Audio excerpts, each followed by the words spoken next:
తదుపరి వృశ్చిక రాశి.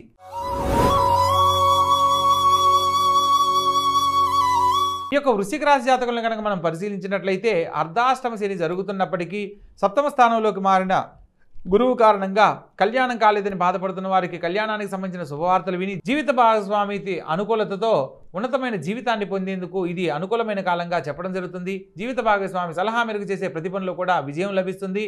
అష్టమ స్థానంలోకి మారుతున్న చంద్రుని కారణంగా వారం చివరిలో కొంత మానసిక ప్రశాంతతను కోల్పోయే పరిస్థితులు ఏర్పడతాయి. కాబట్టి ప్రతి పనిని ఆలోచించి నిర్ణయం తీసుకోవాలి.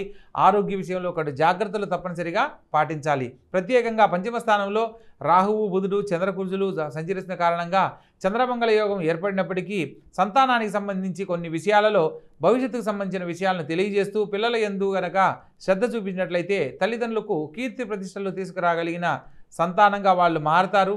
తల్లిదండ్రులకు మంచి పేరు ప్రతిష్టలు తేవడానికి ఇది అనుకూలమైన కాలంగా పిల్లల ద్వారా మంచిని పొందడానికి అవకాశం ఉంటుంది.